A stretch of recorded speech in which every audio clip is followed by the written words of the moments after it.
It is a premiere in Austria's second largest city. Elke Kahr becomes the first female communist mayor of Graz. Her politics could serve as a model for other left politicians. Elke Kahr apparently does not need a large part of her salary. Kahr and her two comrade-in-arms from the Communist Party in Graz, that's the KPÖ, each donated 2/3 of their salary to those in need last year. According to her, she supported 1,577 poor people with 168,000 euros who, for example, were supposed to vacate their apartments or were unable to buy anything to eat. This closeness to the citizen is one of the reasons why the communists in Graz, together with the Greens and the SPÖ, will rule Austria's second largest city with almost 300,000 people in the future. 2 months after her sensational victory with almost 29% in the local elections, the 60-year-old Kahr is to be elected the first female communist mayor of a major Austrian city on Wednesday. So, when I'm filming this, not when you're seeing this. It's a roller coaster of emotions. In any case, I have immense humility before the task, said Kahr to the German press agency shortly before taking office. The political sensation of a KPÖ triumph in otherwise often conservative Austria does not come overnight. Political scientist Manis Weichkirchner from the University of Oslo says it is the culmination of a growth process that has lasted around 3 decades. He analyzed the rise of the KPÖ in Graz.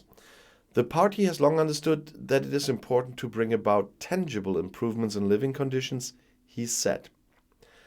Around 30 years ago, the comrades in Lille in France inspired the KPÖ in Graz to focus entirely on the issue of housing. This was followed by projects such as a tenant emergency number, the commitment to community apartments, financial supports for tenants in legal disputes, and, above all, an always open ear. I had 4,000 to 5,000 people in my office hours every year, says Kahr. She now wants to expand the contact options, but also get people from her team on board. The election, with the overthrow of the longtime mayor Siegfried Nagel from the ÖVP, showed that the KPÖ also appeals to conservative voters. The voters say the KPÖ makes politics as it should be. No insignia of power, always available, no aloofness, said the Graz political scientist Heinz Wassermann to the newspaper Tiroler Tageszeitung. The alliance of KPÖ, Greens and SPÖ wants to set new priorities. This includes the campaign that every child should get a bike. Each family will receive a dedicated voucher, the amount of which has not yet been determined. Further goals are the construction of new community apartments and lowering the kindergarten fees. According to Kahr, one of the first measures is to suspend the annual inflation-adjusted increase in fees on water, sewer and garbage disposal in 2022 in order to relieve tenants. Migrants can count on more German courses and mentors in companies. The question of the budget should be resolved thoroughly in a few months. For now, the coalition will work with a budget provisional.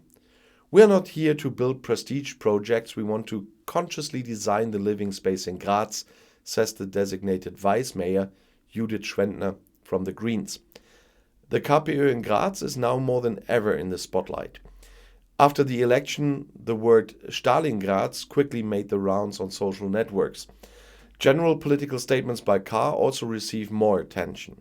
Compared to a Croatian newspaper, she found many positive words about Josip Broz Tito, who once ruled ex-Yugoslavia as a dictator, and his movement of the non-aligned states. This immediately met with criticism. But are there lessons for the left in general from the Graz KPÖ phenomenon?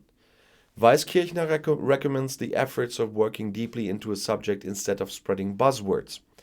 Today's left, with its dominant academic milieu, dares too seldom to get involved in dry topics such as tenancy law, says the researcher.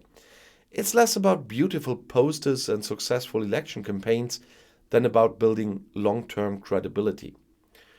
For Kahr, it is certain that she wants to stick to her citizen-oriented style, a fundamentally appreciative attitude towards all people, and a friendly treatment of political colleagues. Many thousands of people had expressed their joy in emails that they had prevailed. She's considered pleasantly different, with her style is actually the most normal thing in the world. The immense expectation frightens me a little, but I've never been afraid in my life, she said before taking office. And I'll see you in my next video. Bis gleich.